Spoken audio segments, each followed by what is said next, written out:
ಇವತ್ತು ICC meeting ಎಲ್ಲ ಆದಮೇಲೆ ರೈತರ ಮುಖಂಡರು ಮತ್ತೆ ಎಲ್ಲರದು ಅಭಿಪ್ರಾಯ ಮತ್ತೆ ನಮ್ಮ ಡಿಪಾರ್ಟ್ಮೆಂಟು ಮತ್ತೆ ಎಲ್ಲದೂ ಕೂಡ ಡಿಪಾರ್ಟ್ಮೆಂಟ್ ಇದು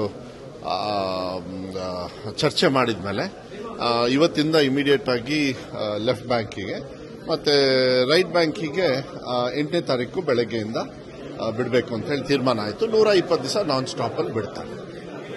ಅದು ಮ್ಯಾನೇಜ್ ಆಗುತ್ತೆ, ಏನು ತೊಂದರೆ ಏನಾಗಲ್ಲ. ನಾಳೆ, ಇವತ್ತಿಂದ ಅಂದ್ರೆ ನಾಳೆ, ಇವತ್ತು ಆರ್ಡರ್ ಮಾಡ್ತಾರೆ, ನಾಳೆಯಿಂದ ಮತ್ತೆ ಇನ್ನೊಂದು 8ನೇ ತಾರೀಕಿಂದ ಮಾಡ್ತಕ್ಕಂಥ, ಏನು ತೊಂದರೆ ಏನಾಗಲ್ಲ. ಅವ್ರೇನು ಸಜೆಷನ್ಸ್ ಇತ್ತು ಅವರ ಅನುಗುಣವಾಗಿ, ಯಾಕೆಂದ್ರೆ ನಮ್ಮ ಉದ್ದೇಶ ಏನು ಟೈಲ್ ಎಂಡಿಗೆ ನೀರು ಹೋಗ್ಬೇಕಾಗ್ತದ್ದು ಬಹಳ ಮುಖ್ಯ. ಅವರೆಲ್ಲ ಪಾಪ ಅದಕ್ಕೆ ಇಂಪಾರ್ಟೆನ್ಸ್ ಕೂಡ ಕೊಟ್ಟರು. ಈ ದಿನ ನಮ್ಮ ಭದ್ರಾಕಾಡ ಕಚೇರಿಯಲ್ಲಿ ಮಾನ್ಯ ಐಸಿಸಿ ಚೇರ್ಮನ್ ಆಗಿ ಮತ್ತು ನಮ್ಮ ಜಿಲ್ಲೆಯ ಉಸ್ತುವಾರಿ ಸಚಿವರಾಗಿರುವಂಥ ಮಾನ್ಯ ಮಧು ಬಂಗಾರಪ್ಪ ಸರ್ ಅವರ ನೇತೃತ್ವದಲ್ಲಿ ನಡೆದಿರುವಂಥ ಐಸಿಸಿ 88ನೇ ಐಸಿಸಿ ಸಭೆಯಲ್ಲಿ ಎಲ್ಲ ರೈತ ಬಾಂಧವರ, ರೈತ ಮುಖಂಡರ ಮತ್ತು ಎಲ್ಲ ಶಾಸಕರ ಒಂದು ಸಲಹೆ ಸೂಚನೆಗಳಂತೆ ನಾಳೆ 3ನೇ ತಾರೀಕಿಂದ ಲೆಫ್ಟ್ ಬ್ಯಾಂಕಿಗೆ ನೀರನ್ನು ಹರಿಸುವಂತ ವಿಚಾರಕ್ಕೆ ಮುಂದಾಗಿ, ಜೊತೆಗೆ 8ನೇ ತಾರೀಕಿಂದ ರೈಟ್ ಬ್ಯಾಂಕಿಗೆ 1500 ಕ್ಯೂಸೆಕ್ಸ್ 2 ಡೇಸಿಗೆ ಹರಿಸಿ, 10ನೇ ತಾರೀಕಿಂದ ಆಸ್ ಯೂಶುವಲ್ 3250 ಕ್ಯೂಸೆಕ್ಸ್ ಅನ್ನ ಹರಿಸುವಂತ ಒಂದು ತೀರ್ಮಾನವನ್ನು ತಗೊಂಡು ಎಲ್ಲ ಪ್ರಕಟಣೆಗಳಿಗೆ ತಿಳಿಸಕ್ಕೆ ಮುಂದಾಗಿದೆ. ಸರ್, ಈಗ ಏನಾಗಿದೆ ಅಂತ ಹೇಳಿದ್ರೆ, ಮುಖ್ಯವಾಗಿ ನಮ್ಮ ಪ್ರದೇಶ ಏನಿದೆಯೋ ಮುಖ್ಯವಾಗಿ ಭತ್ತ ಬೆಳೆಯುವಂತ ಮತ್ತು ಭತ್ತ ಬೆಳೆಯುವಂತ ಪ್ರದೇಶ, ಈಗ ಹೆಚ್ಚು ಅಡಿಕೆ ಬೆಳೆಯುವಂತ ರೈತರು ಹೆಚ್ಚಾಗಿರುವಂತ ಈ ಸಂದರ್ಭದಲ್ಲಿ ಭತ್ತಕ್ಕೆ ಮತ್ತು ಅಡಿಕೆಗೆ ಬೆಳೆಗಳಿಗೆ ಜೊತೆಗೆ ಸಮ್ಮಿಶ್ರ ಮಧ್ಯ ಇಂಟರ್ಕ್ರಾಪಿಂಗಿಗೂ ಹೆಲ್ಪ್ ಆಗುತ್ತೆ.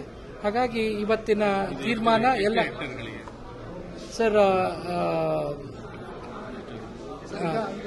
ಕೆನಾಲ್ಗಳು ಸರಿ ಇಲ್ಲ ಅಂದ್ರೆ ಅದ್ರಲ್ಲಿ ನೀರು ಬಿಟ್ಟರೆ ವೇಸ್ಟ್ ಆಗುತ್ತೆ ಅನ್ನೋ ಒಂದು ಆರೋಪ ಇದೆ ಸರ್. ಈಗ ಏನಾಗ್ತಾ ಇದೆ ಅಂತ ಹೇಳಿದ್ರೆ, ಇದು ಕೆನಾಲ್ ರಿಪೇರ್ಸ್ ಎಲ್ಲ ಇಟ್ಸ್ ಆನ್ ಗೋಯಿಂಗ್ ಪ್ರೋಸೆಸ್.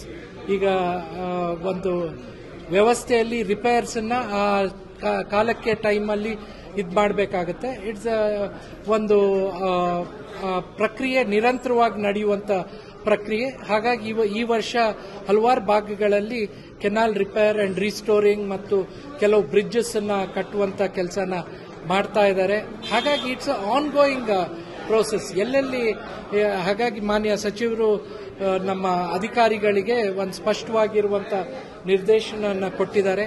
ಇದ್ರ ಮಧ್ಯದಲ್ಲಿ ನಾವು ಕೆಲವು ರಿವ್ಯೂಸ್ ಅನ್ನ ಮಾಡಬೇಕು. ಜೊತೆಗೆ ಬಹಳ ಮುಖ್ಯವಾಗಿ ರೈತರಿಗೆ ನೀರನ್ನ ಸದ್ಬಳಕೆ ಮಾಡುವಂತದ್ದಕ್ಕೂ ಜಾಗೃತಿ ಮೂಡಿಸಬೇಕು. ಮತ್ತೆ ಟೇಲ್ ಎಂಡ್ ಫಾರ್ಮರ್ಸ್ಗೆ ನೀರನ್ನ ಸಮರ್ಪಕವಾಗಿ ಮುಟ್ಟಿಸಬೇಕು. ಈ ನಿಟ್ಟಿನಲ್ಲಿ ಎಲ್ಲ ರೈತ ಬಾಂಧವರ ಸಹಕಾರನೂ ಬಹಳ ಮುಖ್ಯ ಆಗುತ್ತೆ ಅನ್ನುವಂಥದ್ದನ್ನು ಸಹ ಈ ಸಂದರ್ಭದಲ್ಲಿ ತಿಳಿಸಲಾಗಿದೆ. ಸರ್, ಇವತ್ತು ಐಸಿಸಿ ಮೀಟಿಂಗ್ ಎಲ್ಲ ಆದಮೇಲೆ ರೈತರ ಮುಖಂಡರು ಮತ್ತೆ ಎಲ್ಲರದು ಅಭಿಪ್ರಾಯ ಮತ್ತೆ ನಮ್ಮ ಡಿಪಾರ್ಟ್ಮೆಂಟು ಮತ್ತೆ ಎಲ್ಲದೂ ಕೂಡ ಡಿಪಾರ್ಟ್ಮೆಂಟ್ ಇದು ಚರ್ಚೆ ಮಾಡಿದ ಮೇಲೆ ಇವತ್ತಿಂದ ಇಮಿಡಿಯೇಟ್ ಆಗಿ ಲೆಫ್ಟ್ ಬ್ಯಾಂಕಿಗೆ ಮತ್ತೆ ರೈಟ್ ಬ್ಯಾಂಕಿಗೆ 8ನೇ ತಾರೀಕು ಬೆಳಗ್ಗೆಯಿಂದ ಬಿಡಬೇಕು ಅಂತ ಹೇಳಿ ತೀರ್ಮಾನ ಆಯಿತು. 120 ದಿವಸ ನಾನ್ ಸ್ಟಾಪ್ ಅಲ್ಲಿ ಬಿಡ್ತಾರೆ. ಅದು ಮ್ಯಾನೇಜ್ ಆಗುತ್ತೆ, ಏನು ತೊಂದರೆ ಏನಾಗಲ್ಲ. ನಾಳೆ, ಇವತ್ತಿಂದ ಅಂದ್ರೆ ನಾಳೆ, ಇವತ್ತು ಆರ್ಡರ್ ಮಾಡ್ತಾರೆ, ನಾಳೆಯಿಂದ ಮತ್ತೆ ಇನ್ನೊಂದು 8ನೇ ತಾರೀಕಿಂದ ಮಾಡ್ತಕ್ಕಂಥ, ಏನು ತೊಂದರೆ ಏನಾಗಲ್ಲ. ಅವ್ರೇನು ಸಜೆಷನ್ಸ್ ಇತ್ತು ಅವರ ಅನುಗುಣವಾಗಿ, ಯಾಕೆಂದ್ರೆ ನಮ್ಮ ಉದ್ದೇಶ ಏನು ಟೈಲ್ ಎಂಡಿಗೆ ನೀರು ಹೋಗ್ಬೇಕಾಗ್ತದ್ದು ಬಹಳ ಮುಖ್ಯ. ಅವರೆಲ್ಲ ಪಾಪ ಅದಕ್ಕೆ ಇಂಪಾರ್ಟೆನ್ಸ್ ಕೂಡ ಕೊಟ್ಟರು. ಈ ದಿನ ನಮ್ಮ ಭದ್ರಾಕಾಡ ಕಚೇರಿಯಲ್ಲಿ ಮಾನ್ಯ ಐಸಿಸಿ ಚೇರ್ಮನ್ ಆಗಿ ಮತ್ತು ನಮ್ಮ ಜಿಲ್ಲೆಯ ಉಸ್ತುವಾರಿ ಸಚಿವರಾಗಿರುವಂಥ ಮಾನ್ಯ ಮಧು ಬಂಗಾರಪ್ಪ ಸರ್ ಅವರ ನೇತೃತ್ವದಲ್ಲಿ ನಡೆದಿರುವಂಥ ಐಸಿಸಿ 88ನೇ ಐಸಿಸಿ ಸಭೆಯಲ್ಲಿ ಎಲ್ಲ ರೈತ ಬಾಂಧವರ, ರೈತ ಮುಖಂಡರ ಮತ್ತು ಎಲ್ಲ ಶಾಸಕರ ಒಂದು ಸಲಹೆ ಸೂಚನೆಗಳಂತೆ ನಾಳೆ 3ನೇ ತಾರೀಕಿಂದ ಲೆಫ್ಟ್ ಬ್ಯಾಂಕಿಗೆ ನೀರನ್ನು ಹರಿಸುವಂತ ವಿಚಾರಕ್ಕೆ ಮುಂದಾಗಿ, ಜೊತೆಗೆ 8ನೇ ತಾರೀಕಿಂದ ರೈಟ್ ಬ್ಯಾಂಕಿಗೆ 1500 ಕ್ಯೂಸೆಕ್ಸ್ 2 ಡೇಸಿಗೆ ಹರಿಸಿ 10ನೇ ತಾರೀಕಿಂದ ಆಸ್ ಯೂಶುವಲ್ 3250 ಕ್ಯೂಸೆಕ್ಸ್ ಅನ್ನ ಹರಿಸುವಂತ ಒಂದು ತೀರ್ಮಾನವನ್ನು ತಗೊಂಡು ಎಲ್ಲ ಪ್ರಕಟಣೆಗಳಿಗೆ ತಿಳಿಸಕ್ಕೆ ಮುಂದಾಗಿದೆ. ಸರ್, ಈಗ ಏನಾಗಿದೆ ಅಂತ ಹೇಳಿದ್ರೆ ಮುಖ್ಯವಾಗಿ ನಮ್ಮ ಪ್ರದೇಶ ಏನಿದೆಯೋ ಮುಖ್ಯವಾಗಿ ಭತ್ತ ಬೆಳೆಯುವಂತ ಮತ್ತು ಭತ್ತ ಬೆಳೆಯುವಂತ ಪ್ರದೇಶ ಈಗ ಹೆಚ್ಚು ಅಡಿಕೆ ಬೆಳೆಯುವಂತ ರೈತರು ಹೆಚ್ಚಾಗಿರುವಂತ ಈ ಸಂದರ್ಭದಲ್ಲಿ ಭತ್ತಕ್ಕೆ ಮತ್ತು ಅಡಿಕೆಗೆ ಬೆಳೆಗಳಿಗೆ ಜೊತೆಗೆ ಸಮ್ಮಿಶ್ರ ಮಧ್ಯ ಇಂಟರ್ಕ್ರಾಪಿಂಗಿಗೂ ಹೆಲ್ಪ್ ಆಗುತ್ತೆ. ಹಾಗಾಗಿ ಇವತ್ತಿನ ತೀರ್ಮಾನ ಎಲ್ಲ ಸರ್ ಅಂದ್ರೆ ಕೆನಾಲ್ಗಳು ಸರಿ ಇಲ್ಲ ಅಂದ್ರೆ ಅದ್ರಲ್ಲಿ ನೀರು ಬಿಟ್ರೆ ವೇಸ್ಟ್ ಆಗುತ್ತೆ ಅನ್ನೋ ಒಂದು ಆರೋಪ ಇದೆ ಸರ್. ಈಗ ಏನಾಗ್ತಾ ಇದೆ ಅಂತ ಹೇಳಿದ್ರೆ ಇದು ಕೆನಾಲ್ ರಿಪೇರ್ಸ್ ಎಲ್ಲ ಇಟ್ಸ್ ಆನ್ ಗೋಯಿಂಗ್ ಪ್ರೋಸೆಸ್. ಈಗ ಒಂದು ವ್ಯವಸ್ಥೆಯಲ್ಲಿ ರಿಪೇರ್ಸ್ ಅನ್ನ ಕಾಲಕ್ಕೆ ಟೈಮಲ್ಲಿ ಇದು ಮಾಡಬೇಕಾಗುತ್ತೆ. ಇಟ್ಸ್ ಒಂದು ಪ್ರಕ್ರಿಯೆ ನಿರಂತರವಾಗಿ ನಡೆಯುವಂತ ಪ್ರಕ್ರಿಯೆ. ಹಾಗಾಗಿ ಈ ವರ್ಷ ಹಲವಾರು ಭಾಗಗಳಲ್ಲಿ ಕೆನಾಲ್ ರಿಪೇರ್ ಅಂಡ್ ರೀಸ್ಟೋರಿಂಗ್ ಮತ್ತು ಕೆಲವು ಬ್ರಿಡ್ಜಸ್ ಅನ್ನ ಕಟ್ಟುವಂತ ಕೆಲಸನ ಮಾಡ್ತಾ ಇದ್ದಾರೆ. ಹಾಗಾಗಿ ಇಟ್ಸ್ ಆನ್ ಗೋಯಿಂಗ್ ಪ್ರೋಸೆಸ್ ಎಲ್ಲೆಲ್ಲಿ. ಹಾಗಾಗಿ ಮಾನ್ಯ ಸಚಿವರು ನಮ್ಮ ಅಧಿಕಾರಿಗಳಿಗೆ ಒಂದು ಸ್ಪಷ್ಟವಾಗಿರುವಂತ ನಿರ್ದೇಶನ ಕೊಟ್ಟಿದ್ದಾರೆ. ಇದ್ರ ಮಧ್ಯದಲ್ಲಿ ನಾವು ಕೆಲವು ರಿವ್ಯೂಸ್ ಅನ್ನ ಮಾಡಬೇಕು.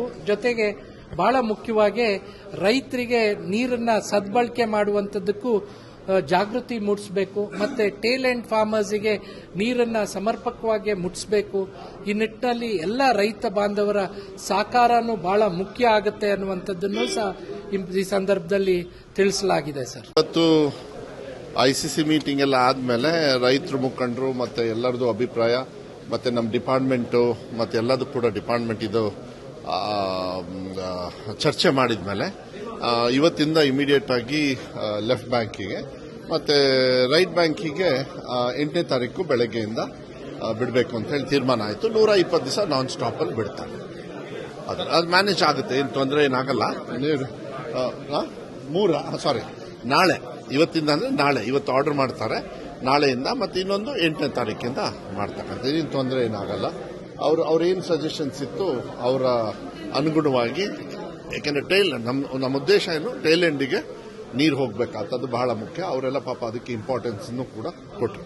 ಈ ದಿನ ನಮ್ಮ ಭದ್ರಾಕಾಡ ಕಚೇರಿಯಲ್ಲಿ ಮಾನ್ಯ ಐಸಿಸಿ ಚೇರ್ಮನ್ ಆಗಿ ಮತ್ತು ನಮ್ಮ ಜಿಲ್ಲೆಯ ಉಸ್ತುವಾರಿ ಸಚಿವರಾಗಿರುವಂತಹ ಮಾನ್ಯ ಮಧು ಬಂಗಾರಪ್ಪ ಸರ್ ಅವರ ನೇತೃತ್ವದಲ್ಲಿ ನಡೆದಿರುವಂಥ ಐಸಿಸಿ 88ನೇ ಐಸಿಸಿ ಸಭೆಯಲ್ಲಿ ಎಲ್ಲ ರೈತ ಬಾಂಧವರ, ರೈತ ಮುಖಂಡರ ಮತ್ತು ಎಲ್ಲ ಶಾಸಕರ ಒಂದು ಸಲಹೆ ಸೂಚನೆಗಳಂತೆ ನಾಳೆ 3ನೇ ತಾರೀಕಿಂದ ಲೆಫ್ಟ್ ಬ್ಯಾಂಕಿಗೆ ನೀರನ್ನು ಹರಿಸುವಂತ ವಿಚಾರಕ್ಕೆ ಮುಂದಾಗಿ, ಜೊತೆಗೆ 8ನೇ ತಾರೀಕಿಂದ ರೈಟ್ ಬ್ಯಾಂಕಿಗೆ 1500 ಕ್ಯೂಸೆಕ್ಸ್ 2 ಡೇಸಿಗೆ ಹರಿಸಿ 10ನೇ ತಾರೀಕಿಂದ ಆಸ್ ಯೂಶುವಲ್ 3250 ಕ್ಯೂಸೆಕ್ಸ್ ಅನ್ನ ಹರಿಸುವಂತ ಒಂದು ತೀರ್ಮಾನವನ್ನು ತಗೊಂಡು ಎಲ್ಲ ಪ್ರಕಟಣೆಗಳಿಗೆ ತಿಳಿಸಕ್ಕೆ ಮುಂದಾಗಿದೆ. ಸರ್, ಈಗ ಏನಾಗಿದೆ ಅಂತ ಹೇಳಿದ್ರೆ ಮುಖ್ಯವಾಗಿ ನಮ್ಮ ಪ್ರದೇಶ ಏನಿದೆಯೋ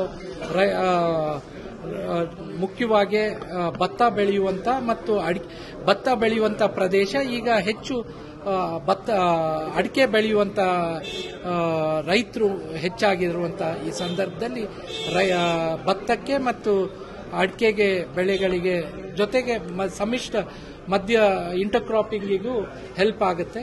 ಹಾಗಾಗಿ ಇವತ್ತಿನ ತೀರ್ಮಾನ ಎಲ್ಲ ಸರ್ ಅಂದ್ರೆ ಕೆನಾಲ್ಗಳು ಸರಿ ಇಲ್ಲ ಅಂದ್ರೆ ಅದ್ರಲ್ಲಿ ನೀರು ಬಿಟ್ರೆ ವೇಸ್ಟ್ ಆಗುತ್ತೆ ಅನ್ನೋ ಒಂದು ಆರೋಪ ಇದೆ ಸರ್. ಈಗ ಏನಾಗ್ತಾ ಇದೆ ಅಂತ ಹೇಳಿದ್ರೆ ಇದು ಕೆನಾಲ್ ರಿಪೇರ್ಸ್ ಎಲ್ಲ ಇಟ್ಸ್ ಆನ್ ಗೋಯಿಂಗ್ ಪ್ರೋಸೆಸ್. ಈಗ ಒಂದು ವ್ಯವಸ್ಥೆಯಲ್ಲಿ ರಿಪೇರ್ಸ್ ಅನ್ನ ಕಾಲಕ್ಕೆ ಟೈಮಲ್ಲಿ ಇದು ಮಾಡಬೇಕಾಗುತ್ತೆ. ಇಟ್ಸ್ ಒಂದು ಪ್ರಕ್ರಿಯೆ ನಿರಂತರವಾಗಿ ನಡೆಯುವಂತ ಪ್ರಕ್ರಿಯೆ. ಹಾಗಾಗಿ ಈ ವರ್ಷ ಹಲವಾರು ಭಾಗಗಳಲ್ಲಿ ಕೆನಾಲ್ ರಿಪೇರ್ ಅಂಡ್ ರೀಸ್ಟೋರಿಂಗ್ ಮತ್ತು ಕೆಲವು ಬ್ರಿಡ್ಜಸ್ ಅನ್ನ ಕಟ್ಟುವಂತ ಕೆಲಸನ ಮಾಡ್ತಾ ಇದ್ದಾರೆ.